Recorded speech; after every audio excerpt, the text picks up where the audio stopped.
El tráfico es horrible y llegas tarde al trabajo. Los niños te están incordiando y el teléfono no deja de sonar. El jefe te grita y vas retrasado con el plazo de entrega. No hay escapatoria para las situaciones de estrés en la vida moderna. Tendemos a pensar que el estrés es algo malo, pero si supiéramos cómo funciona, podríamos usarlo para aprovecharnos de él.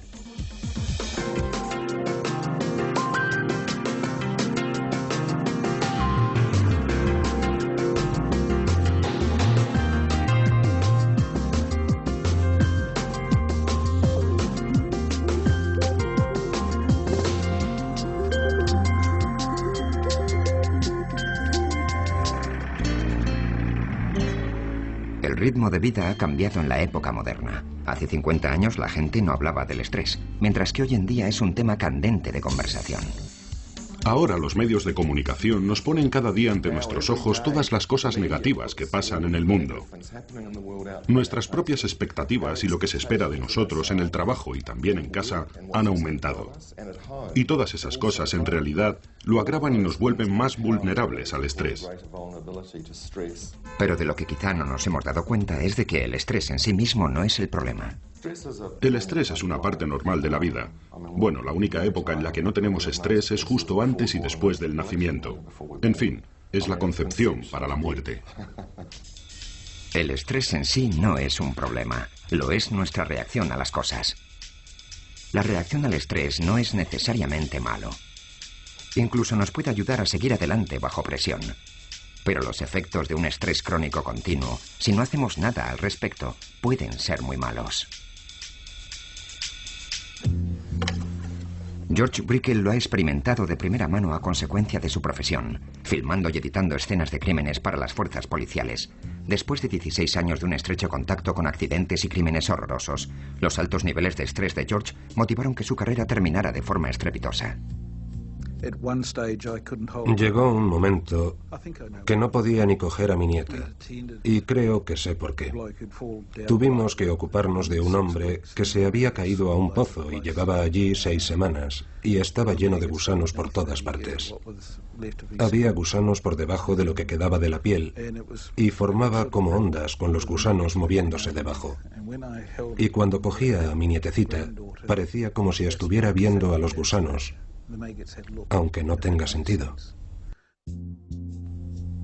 El trabajo de George era intenso. Sin importar lo horrible que fuera, se le llamaba para que captara los escenarios de desastres, accidentes y crímenes con espantoso detalle, porque lo que él filmaba más tarde podría ser requerido en un juicio. A veces su trabajo le ocasionaba niveles de estrés extremos. En 1990 se ocupó de la masacre de Aramoana en México, cuando David Gray mató a tiros a 13 personas. Me quedé totalmente petrificado. Estaba absolutamente asustado, como nunca lo había estado antes. Nos dijeron que tal vez estuviéramos al alcance de Gray y que si había disparos corriéramos a meternos en la acequia, que estábamos protegidos por francotiradores y ellos ya verían de dónde procedían las balas. Cuando regresamos nos tomamos una taza de té y un bollo de pan algo seco. Y bueno, es una tontería, pero después de aquel suceso, ese bollo de pan seco fue el mejor bollo que jamás había comido. El té posiblemente estaba más que recalentado, pero me supo realmente a gloria. Todos los sentidos, el sentido del olfato, del oído y de la vista, estaban muy aumentados. El aumento de los sentidos que George experimentó en aquella situación de estrés es una parte habitual de la respuesta del ser humano ante situaciones en las que peligra su vida, llamadas a menudo respuesta de lucha, huida, parálisis. En una emergencia, los humanos reaccionamos tal como lo hemos hecho durante millones de años. Una vez que notamos la amenaza potencial, nuestro cerebro dispara una cadena de reacciones para asegurar nuestra supervivencia. Primero, activa el sistema nervioso simpático. El cerebro manda un mensaje eléctrico a través del sistema nervioso a las glándulas adrenales, las cuales inundan el cuerpo con adrenalina. Esto inicia la explosión a corto plazo de la energía necesaria para responder a la emergencia.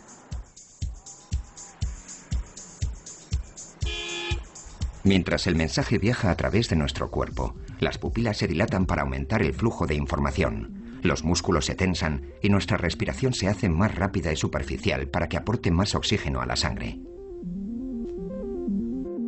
Los latidos del corazón aumentan la velocidad para que la sangre pueda circular 5 veces más deprisa y con más fuerza de lo que lo haría en estado normal. Los diminutos músculos circulares que rodean nuestras arterias se comprimen. La presión arterial aumenta y la sangre llega con mayor rapidez a los músculos implicados.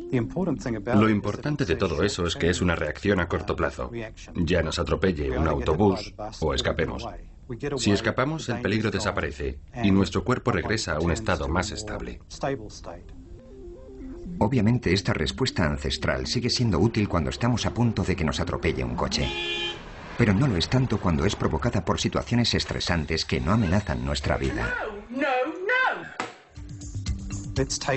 Veámoslo ahora desde la inmediata amenaza de tengo una fecha límite, tengo que tener escrito este informe mañana por la mañana o perderé mi empleo y me siento totalmente bajo presión y con estrés. La respuesta al estrés está conectada directamente en nuestro sistema y en el mundo actual puede ser activada por todo tipo de cosas, a menudo más emocionales que físicas. No hay consecuencias físicas, pero si yo pienso que es una situación estresante, estoy diciendo a mi cuerpo, aquí hay una amenaza. Y mi cuerpo responde como si fuera una amenaza física, por lo que activa la respuesta de lucha y huida. ¡Apaga la luz! Nuestro cuerpo se inunda de adrenalina tal como ha hecho durante millones de años, pero la respuesta física que estamos preparando ya no es una opción. El problema en el mundo moderno es que, ante la mayoría de las amenazas a las que nos enfrentamos ahora, las respuestas apropiadas no son las de lucha, huida o parálisis. Si estamos en una situación estresante en el trabajo y no nos gusta lo que nos dice nuestro jefe, ¿podemos levantarnos y salir corriendo? No lo creo. ¿Podemos luchar? ¿Podemos rebelarnos? No lo creo. Si nos quedamos paralizados, se preguntará qué demonios nos está pasando. Ahora, una de las cuestiones que tenemos entre manos es encontrar diferentes medios para afrontar el estrés y procesarlo. La respuesta al estrés es una realidad psicológica. Ignorarla no evitará que cause daños, pero no tiene por qué ser perjudicial. De hecho, podemos utilizarla para beneficio nuestro. Sin reparar en si lo que provoca es emocional o físico, nuestra experiencia en estrés sigue una curva previsible. Los atletas de éxito saben cómo manejarse en esa curva.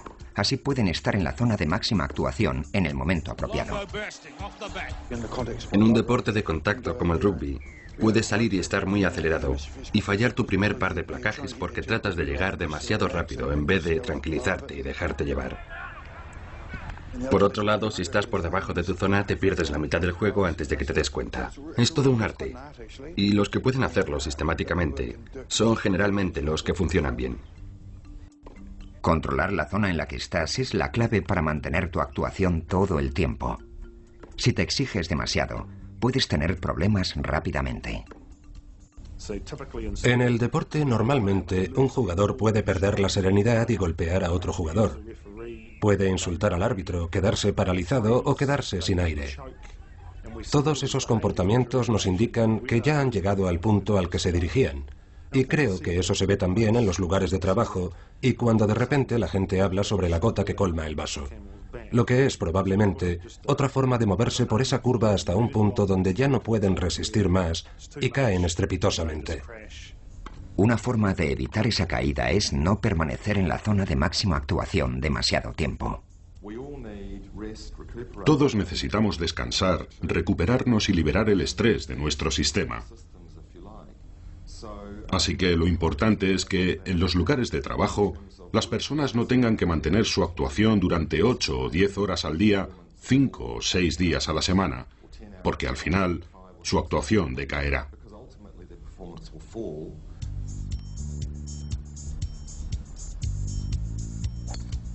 Después de 20 años de duro trabajo como jugadora de primera en el mundo empresarial, la ejecutiva de IBM, Sandra Pickering, se despertó una mañana después de 2 semanas de vacaciones y no podía enfrentarse a la vuelta al trabajo.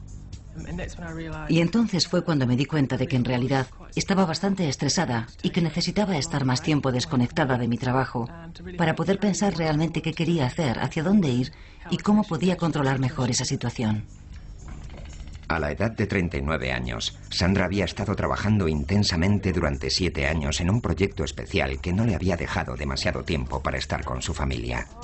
Cuando el proyecto fracasó, de repente sintió que tenía que salir de ahí o hundirse. Estaba bastante preparada para dejar mi carrera, lo cual mirando hacia atrás es obvio que fue una decisión algo precipitada. Creo que las cosas se me habían puesto tan mal que estaba dispuesta a hacerlo. Y eso era muy significativo porque yo tenía una buena y sólida carrera en la industria de la informática. Tenía éxito. Y no era porque fracasara en algún aspecto, pero en mi interior las cosas se pusieron tan mal que decidí dejarlo. Sandra se había pasado meses trabajando largas horas, a menudo al otro lado del mundo, en zonas horarias distintas. Regresaba a la habitación del hotel, tal vez tomaba algo de cenar para luego coger mi portátil, repasar toda la correspondencia que había recibido de Nueva Zelanda la noche anterior y luego me ponía a hacer llamadas telefónicas hasta las 2 o las 3 de la madrugada. Tenía jornadas de 16 y 18 horas y terminaba cuando, según el cambio de zona horaria, la gente empezaba a trabajar. En la conferencia había entre 5 y 20 personas y podía durar de 30 minutos a 2 horas. Se planteaban varios temas, por lo que podías terminar tratando unas 10 operaciones después de una conferencia de 2 horas a las 2 de la madrugada. Y yo permitía que eso sucediera por dejar mi móvil conectado, obviamente, y por mirar mi correo. Vaya que simplemente debería haberlo apagado todo. Pero Sandra no apagó nada. Continuó esforzándose para seguir con su labor todo el tiempo necesario para acabar su trabajo sin reparar en su propio coste. Básicamente estaba extenuada. Estaba realmente cansada. Unos 12 meses antes de todo esto tuve muchos problemas para poder desconectar del trabajo. Me resultaba difícil relajarme. Creo que todo empezó a gestarse durante un periodo y supongo que lo más significativo para mí fue la falta de sueño. Y creo que lo que ocurrió después es que empecé a sentir ansiedad. Me resultaba muy difícil hacer cosas que no fueran de trabajo, porque para mí trabajar durante largas horas se convirtió en un hábito, por lo que cuando tenía tiempo libre no podía relajarme de la forma que lo solía hacer. Fue una combinación de factores, pero principalmente la falta de sueño creo que fue lo que me hizo sentir muy estresada. De hecho, Sandra estaba experimentando algunos de los síntomas clásicos del estrés crónico. Si el estrés te lleva hasta el punto de estar con un ansia constante, preocupado, agitado y no puedes relajarte, bueno, eso es que estás atrapado en un círculo vicioso donde las cosas que normalmente te iban bien ya no funcionan. Entonces es el momento en el que hay que pasar a la acción y algunas veces buscar el apoyo de otros o hasta la ayuda profesional puede ser importante. En fin, si ya no te puedes relajar, descansar y recuperarte, es una señal de que estás en terreno resbaladizo. Sandra estaba deslizándose pendiente abajo de manera continuada. De estar saludable con un estrés normal pasó a un estrés enfermizo. Eso puede pasarle a cualquiera. El estrés es algo continuo que depende de nuestra respuesta. Hay un estrés normal que es productivo. Bueno, si no nos sintiéramos ligeramente alterados por los exámenes, no estudiaríamos con más ahínco. El estrés centra nuestra mente y somos más capaces de absorber información y de aprender más. Pero puedes caer en una situación de estrés crónico en la que no duermes bien y al estar más cansado no asimilas la información. Por lo tanto, debes esforzarte más y así entras en un círculo vicioso. Eso es el estrés crónico y en un momento dado hay un número significativo de personas que sufren los efectos. Y eso puede estar relacionado con dificultades en el trabajo, en las relaciones, etc. Pero cuando estás totalmente bloqueado por lo que estás haciendo, reconocer que estás inmerso en un estrés continuo no siempre es fácil. Lo que perdí en ese periodo de tiempo fue la perspectiva. El trabajo era algo que lo englobaba todo, por la forma en que actué, no por lo que algo o alguien hubieran hecho. Y perdí la perspectiva. Por un lado, bueno, me sentía que era invencible y que podía manejarlo. Pensé que tenía el control de la situación, y no era una cuestión de no querer pedir ayuda. En el fondo no creía que la necesitara. Y estoy segura de que si lo hubiese solicitado, la habría encontrado. Esto es lo típico de personas en su situación. Sandra simplemente siguió adelante, trabajando largas horas, día tras día, para realizar su trabajo. Normalmente lo que les ocurre a estas personas es que se desmoronan cuando están de vacaciones.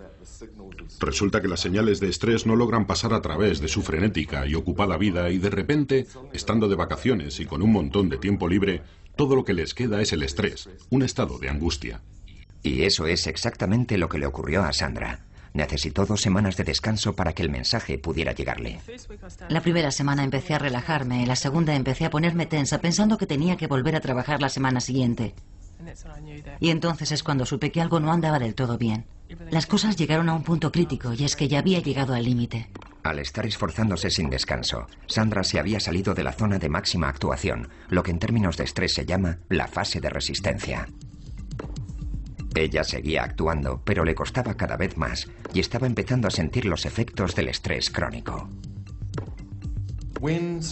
Cuando el estrés se convierte en algo demasiado fuerte para nosotros, desarrollamos una amplia gama de síntomas, los cuales están directamente relacionados con las hormonas y la fisiología subyacente de las que hemos hablado.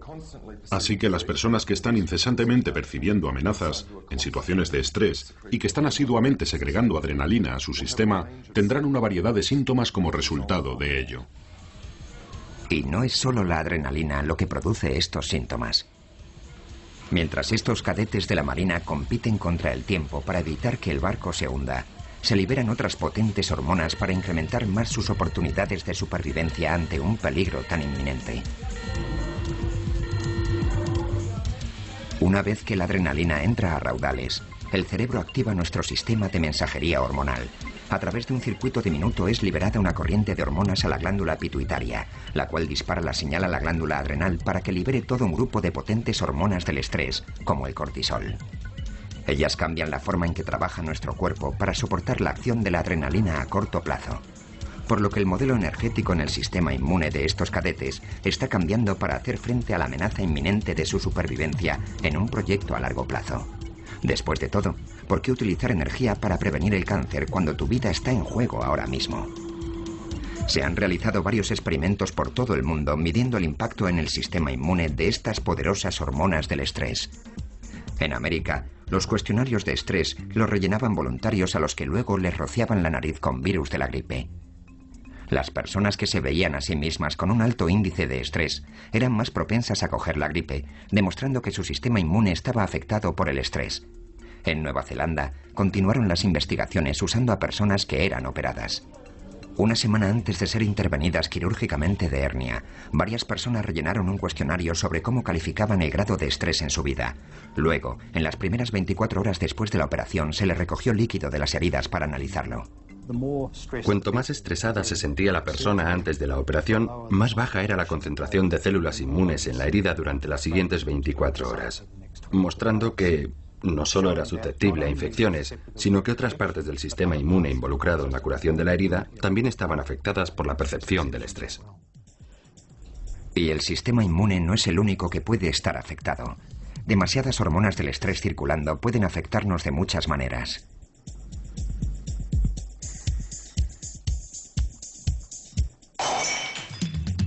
Desde un punto de vista evolutivo, no estamos diseñados para que esas potentes hormonas sean liberadas constantemente en nuestro cuerpo. Pero cuánto nos afecta y a qué partes dependerá del grado de estrés continuo que tengamos en ese momento y de nuestro particular punto débil. Para algunos, el eslabón débil de su salud puede ser el sistema cardiovascular, con un peligroso riesgo a un ataque al corazón. Para otros será su sistema gastrointestinal, con una mayor probabilidad de úlcera de estómago. Y en otros, su vulnerabilidad tal vez sea psicoemocional, lo que puede llevarles a un estrés crónico o depresión. La clave de todo es, primero, reconocer cuándo estamos yendo hacia una situación de estrés poco saludable. Y segundo, tener los medios para ocuparnos de ello. Ocuparnos de ello puede significar a veces obtener ayuda de un profesional. Después de la masacre de Aramoana, el productor de vídeos de la policía, George Brickell, como cualquier otro involucrado, fue enviado a ver a un psicólogo. Después de las sesiones estaba muy sensible. Lloraba un montón. Pero después de la segunda y la tercera me sentí muchísimo mejor. Era la primera vez que iba a un psicólogo y se podría decir que fue toda una revelación, ya que él me peló como a un plátano, es la mejor manera de describirlo. Trabajos como el de Fox Pine, en el que había participado, otros, incluso con niños, y otro tipo de cosas que habían ocurrido, Él me lo sacó todo. Y de repente yo tenía que afrontarlo y hablar de ello. Y eso fue, por un lado, desagradable. Pero al cabo de un rato me sentí mucho más aliviado. A pesar de la ayuda profesional, después de algunos años de rozar en ocasiones el estrés crónico, George ha llegado a un punto donde se le ha diagnosticado PTSD, trastorno de estrés postraumático. Obtuve una analogía bastante buena de un psiquiatra. Me dijo, puede imaginar que abre un armario y va metiendo ropa, sábanas o lo que sea, y sigue metiendo cosas y puede cerrar la puerta, hasta que llega un momento que está tan lleno que hay que empujar la puerta para cerrarla. Y entonces lo llena a reventar y la empuja más hasta lograr cerrarla. Con eso cree que todo está arreglado, pero entonces se abre de golpe. Algo muy parecido es lo que le ha pasado a usted. Si llevamos esta analogía más lejos, a la realidad del estrés en nuestras vidas y la necesidad de afrontarlo, la persona que llega al punto en el que el armario le estalla de golpe es claramente alguien que no es capaz de ver las señales de que el armario está llenándose demasiado. Mientras que las personas que no son tan vulnerables al estrés, a menudo son aquellas que son capaces de ver que el armario se está llenando y hacen una limpieza rápida. Sandra era totalmente inconsciente de que sus niveles de estrés estaban llegando a ser perjudiciales. Para cuando descubrió que algo marchaba mal, le costó unas 10 semanas interminables recuperarse. Es que no lo sabía. No es igual que cuando te encuentras mal. Para mí simplemente se convirtió en la forma normal de funcionar. Estaba tensa, me inquietaba rápidamente y perdía los nervios por cosas sin importancia. Seguramente no era muy agradable estar junto a mí. Mi bienestar personal no era el que debería ser. Tuvo que ocurrir algo bastante dramático para que me detuviera y tomara un descanso, para mirar retrospectivamente y ver que tal como funcionaba, algo no marchaba bien. Como Sandra y George, muchas personas no reconocen que sus niveles de estrés están fuera de control hasta que ocurre algo dramático. Pero síntomas como no poder dormir con facilidad, dolores de cabeza, problemas estomacales, manos sudorosas y dificultades al respirar pueden ser las señales de que estamos precipitándonos a un estrés continuo. Ojalá se pudieran reconocer. Otros síntomas como nerviosismo, pérdida de memoria a corto plazo, no ser capaz de concentrarse, reaccionar exageradamente y mal humor, son también formas que tiene el cuerpo de avisarnos. Algunas personas no reconocen los mensajes que les envía su cuerpo, músculos tensos, un nudo en el estómago o un montón más de distintos tipos de síntomas que produce el estrés, por lo que esos síntomas van empeorando más y más antes de que puedan responder a ellos. Sandra tardó mucho tiempo en reconocer los síntomas del estrés y su marido Phil tampoco era consciente de que existiera algún problema. Sandra se guardaba el estrés para sí misma y debo decir que hizo un buen trabajo. Yo no sabía que estuviera bajo tanto estrés, así que me sorprendió cuando Sandra dijo que no podía afrontar la vuelta al trabajo. De hecho, me quedé anonadado. Pensé, oh, vamos, tienes que volver a trabajar, tienes que mantenerme, ocuparte de Jordan y de mí, seguir con el estilo de vida al que nos hemos acostumbrado los últimos 5 años. Pero sí, en realidad fue una conmoción. Y de hecho eso provocó un poco de tensión entre nosotros. Yo no podía comprender por qué no lo entendías. Es cierto, así fue, sí. Ahora que me lo recuerdas fue así, porque yo le decía, venga, vamos, levántate, levántate, no seas tonta, levántate y vete a trabajar. Y ella solo decía que no. Hasta que acudió al médico y le dio la baja. Entonces acepté el hecho de que, efectivamente, tenía un problema. Cuando comprendió lo que le pasaba, Sandra tomó inmediatamente medidas para poder salir de ese estrés continuo. Ella lo identificó como una pequeña cuesta abajo, pero todavía era capaz de aguantar y seguir funcionando. Las razones para ello eran fundamentalmente 2. Primero, tenía una gran resistencia personal. Y segundo, la forma que tenía de pensar y las normas en las que se basaba probablemente iban a cambiar. Las personas que son capaces de identificar el estrés y hacerle frente, normalmente son personas que saben reconocer cuándo están teniendo problemas. Mientras que las que continúan descendiendo por el camino del estrés son a menudo personas que tienen una baja autoestima y tienden a sobreactuar para compensarlo. Por ejemplo, suelen ser muy perfeccionistas y se ponen unas metas tan altas que nunca llegan a alcanzarlas. Y se ven forzadas a seguir, seguir y seguir. No son capaces de aceptar que tal vez no puedan lograrlo. Por lo que irán descendiendo más y más por el estrés continuo hasta que ocurra algo. Y ese algo, en el peor de los casos, puede llevarlas a una depresión grave y a un colapso nervioso. Bronwyn Thompson había recorrido un largo camino junto al estrés continuo antes de darse cuenta de que algo marchaba mal. Probablemente ya estuviera deprimida mucho antes de que yo aceptara colgarme esa etiqueta, pero algo llamó mi atención cuando mi hijo tenía 8 meses y yo trataba de estudiar para un examen. Al tener un bebé que no dormía bien, yo estaba perdiendo peso y tampoco podía descansar. Y aunque se quedara dormido, yo seguía sintiéndome fatal. Así que fui al médico de cabecera y le dije, me siento fatal. Y me respondió, ¿estás deprimida? Me quedé horrorizada. Pensé, es imposible, todavía estoy estudiando, me estoy manteniendo, solo me siento mal. En esa época, Bronwyn se había impuesto a sí misma y a su forma de vida unas normas muy estrictas. Cosas como, debo llegar a tiempo, debo agradar siempre a la gente, o debo dar siempre el 100%. Ese tipo de cosas son las que te dirigen en este mundo. Y eso te conduce a la creencia interna de que no importa nada. No importa la situación en la que estés o las demás cosas que ocurran. Tú tienes que ser perfecta y debes trabajar muy duro. Y para mí eso se convirtió en una regla incuestionable. No decepcionar nunca a nadie, no debía defraudar a nadie. Siempre tenía que ser perfecta y debía trabajar realmente duro. Y eso lo regía todo. Todos tenemos nuestras propias creencias y pueden jugar un papel importante en cómo actuamos ante una situación de estrés y el efecto que tendrá sobre nosotros. Cada uno de nosotros tenemos un nivel personal de vulnerabilidad a los efectos del estrés, y eso está determinado por 2 factores.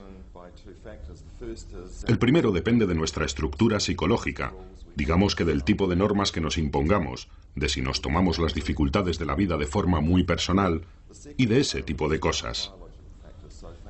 La segunda parte depende de factores biológicos. Si tenemos un historial familiar de depresiones, ansiedad y cosas así, entonces posiblemente seamos más propensos a desarrollar esos síntomas.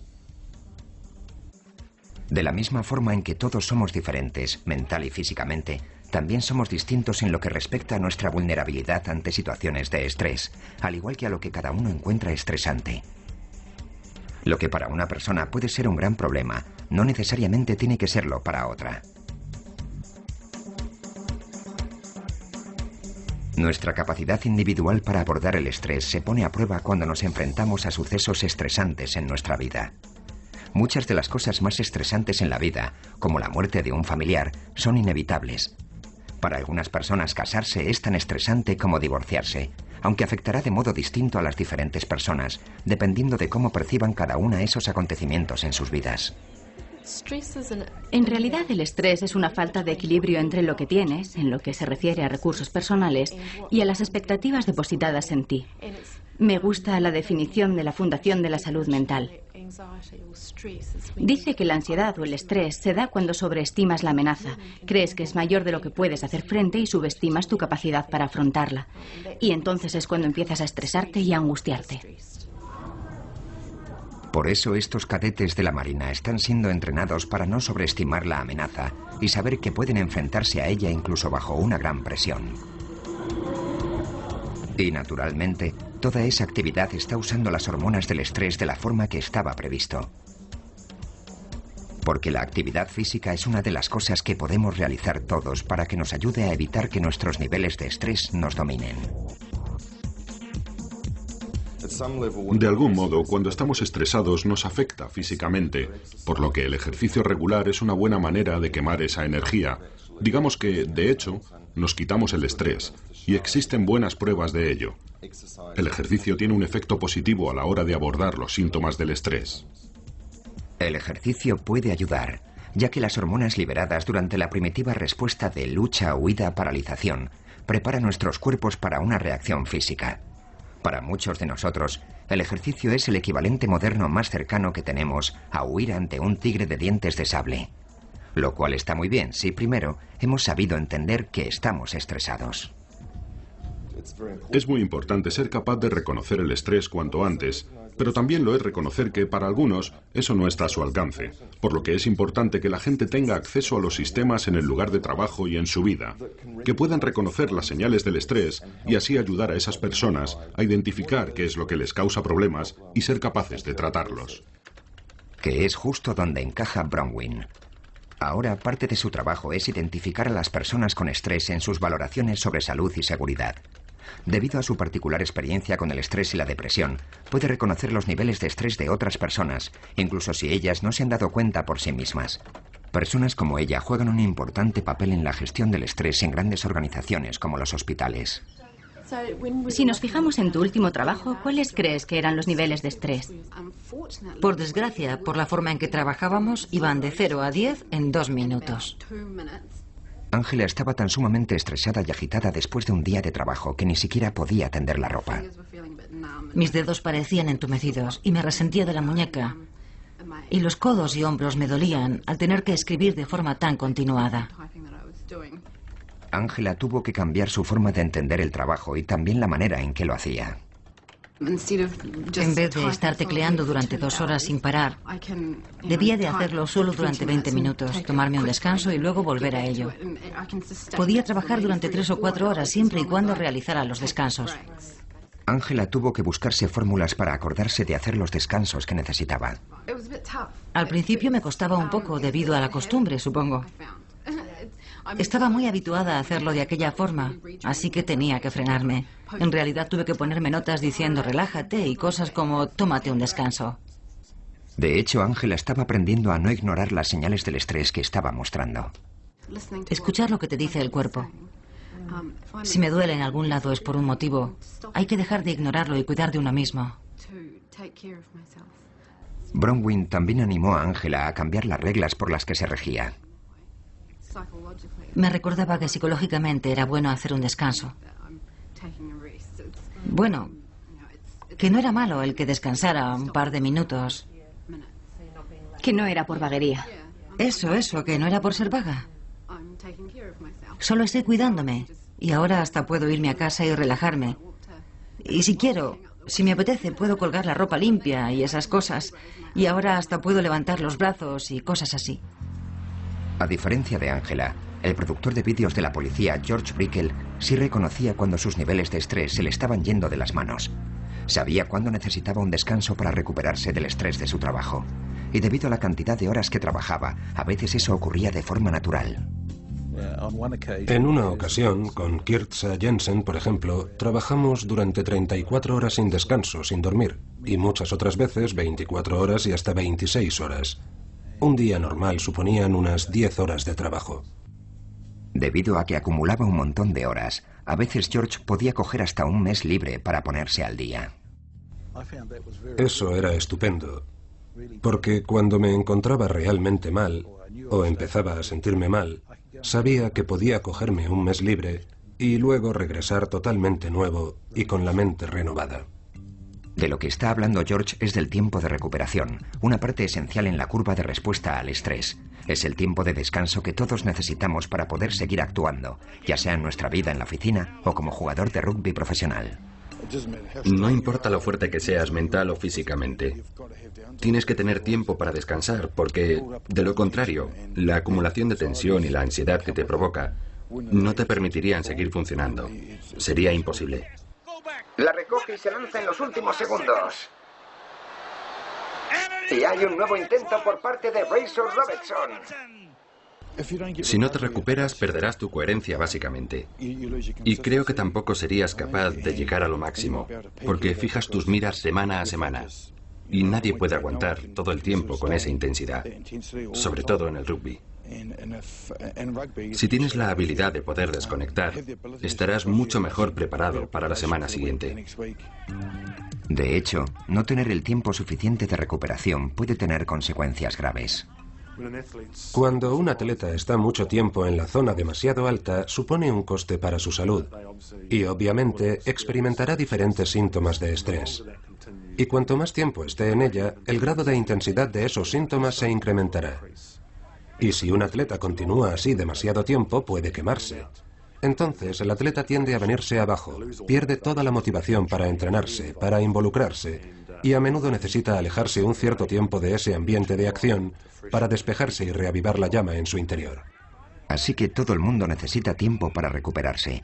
Pero a veces, sobre todo si nuestra vida es particularmente estresante, el tiempo normal de recuperación no es suficiente. El punto crítico de George Brickell fue cuando tuvo que hacer un vídeo recopilatorio para los aspirantes a policía.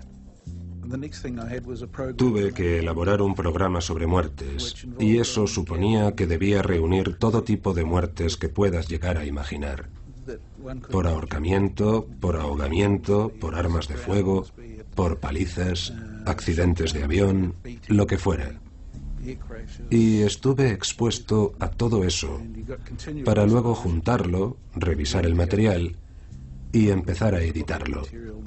Fue una exposición muy continuada. Después de 16 años de filmar escenarios de crímenes terroríficos, accidentes y desastres, los niveles de estrés del productor de vídeos de la policía estaban fuera de control.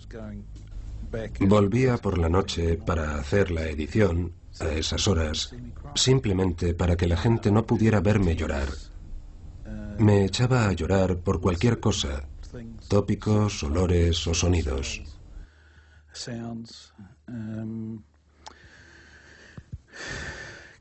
Cuando por la mañana me dirigía al trabajo, me pesaban los pies como si estuviera andando entre el barro. Sabía que tenía problemas, pero bueno, eso ya me había pasado antes y tuve una ayuda muy competente y fui capaz de superarlo.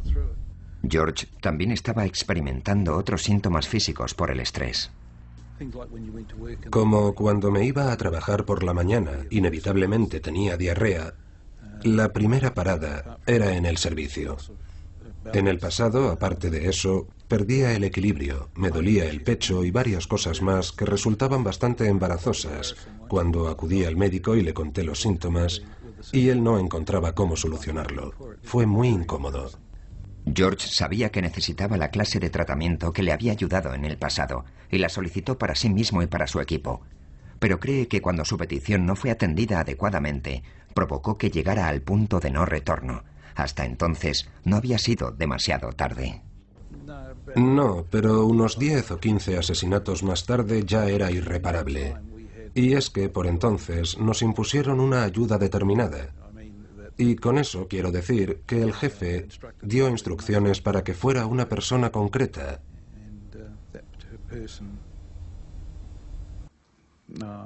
Pero con esa persona no funcionó y se lo comunicamos al jefe. Mi equipo me traía las quejas a mí. Insistimos sobre el tema, pero se nos dijo que debíamos solucionarlo nosotros con esa persona. Todavía estoy muy enfadado por ello. George estaba tan convencido de lo mal que lo habían tratado sus jefes que hasta les denunció. El daño mental que sufrió George Brickell y la forma en que se le trató costó al departamento de policía $242.000. Creo que el juez lo resumió muy bien en el sumario. Decía que si esas cintas que yo manejaba hubieran estado dentro de una caja y se hubiera caído y me hubiera golpeado la cabeza, habría estado cubierto. Pero como esas mismas cintas nos habían afectado de forma distinta psicológicamente, no estábamos cubiertos. En todo el mundo el estrés está siendo cada vez más reconocido como un riesgo en el puesto de trabajo. Y a las empresas se les exige legalmente que proporcionen la ayuda necesaria cuando los niveles de estrés estén siendo nocivos. Uno de los problemas con esto es que en los trabajos que hemos realizado en empresas, sin duda, los empleados con el nivel de estrés más alto de todos son los ejecutivos. Sandra Pickering se da cuenta ahora de los altos niveles de estrés que hacían mella en su equipo. Cuando admites que tienes estrés o estás bajo una gran presión, en parte te gusta, y supongo que tiendes a actuar así con la gente que te rodea. Siempre he creído que es bueno dirigir con el ejemplo cuando tengo gente a mi cargo, así que supongo que pensándolo bien, si soy completamente sincera, esperaba que ellos hicieran algo parecido, porque si yo lo hacía, ¿por qué no podían hacerlo ellos? Y creo que eso era algo que estaba mal por mi parte. La falta de conciencia es bastante típico de las personas en su situación. Son personas que tienen que lidiar con los efectos de esta legislación y, no obstante, también son las que sufren los máximos efectos del estrés y son las personas con mayor impulso y rendimiento. Pero hasta que puedan reconocerlo y afrontarlo por sí mismos, ¿cómo demonios van a ser capaces de conocer el impacto que tienen sus puestos de trabajo y en sus asuntos fundamentales? Habiendo sufrido ella misma los efectos del estrés, las expectativas de Sandra han cambiado. Con los equipos que he trabajado, he tratado de tenerlos muy en cuenta, asegurándome de que hagan cosas sensatas y trabajen las horas razonables. Y creo que desde esta perspectiva, probablemente ahora sea una persona mejor con la que trabajar. Sí, ahora soy más considerada con el estrés de los demás. Ha tardado 5 años y muchas solicitudes de empleo antes de que George asegurara su actual situación como humanitas, en la que ha encontrado una relativa paz. En más de un año que llevo trabajando en este pueblo de retiro, solo ha habido un caso que me haya afectado, y fue durante un curso de resucitación cardiovascular. Trajeron el maniquí de un bebé para demostrar cómo se realizaba la resucitación en un bebé. Y fue justo el hecho de verlo allí, algo que no esperaba, lo que me hizo ir corriendo al baño y me puse malo. Supongo que estaré con la losa de las pastillas para el resto de mi vida, para luchar contra las pesadillas, mantenerlas a raya. Imagino que tendré episodios ocasionales por cosas que vea en la televisión. Los expertos dicen que los síntomas serán peores más adelante. Así que, es algo que habrá que aceptar. Antes de topar contra el muro del estrés, Sandra creía que era necesario dedicar largas horas para tener éxito en su carrera. Creo que uno de los motivos por el que yo trabajaba como lo hacía era, que cuanto más trabajara, más éxito iba a tener. Y estuve pensando así durante bastante tiempo, mucho tiempo. Pero echando la vista atrás y viendo lo que hago ahora, no era así. En aquel momento de mi carrera, yo trabajaba entre 60 y 80 horas a la semana, si le añadía el tiempo invertido en llamadas y demás. Mientras que actualmente Sandra organiza su tiempo para trabajar unas 40 horas a la semana sin perder nada de eficacia. Supongo que las otras personas que trabajan a mi alrededor pueden pensar que tal vez me escaqueo. Pero sé por propia experiencia que los resultados son mucho mejores de los que estaba acostumbrada.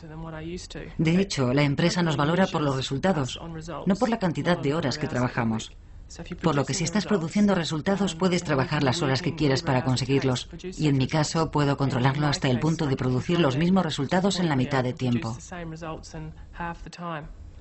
Sin embargo, Sandra sabe que debe tener cuidado de no volver a caer en las viejas costumbres. Es como una adicción y tienes que ir recordándolo para asegurarte. Hay que centrarse en las cosas que quieres controlar. Algunas veces me doy cuenta de que vuelvo de nuevo a la vieja rutina, pero he tenido mucho cuidado en asegurarme de poner las cosas en su sitio para evitar que vuelva a ocurrir. Obviamente hay algunas veces en el trabajo de cualquiera que hay que hacer cosas en una fecha límite, pero en esos momentos un poco de estrés puede ser muy productivo. Eso hace bombear adrenalina y hace que te centres más en el trabajo que tienes entre manos. Y cuando hago eso, lo compenso de otra forma.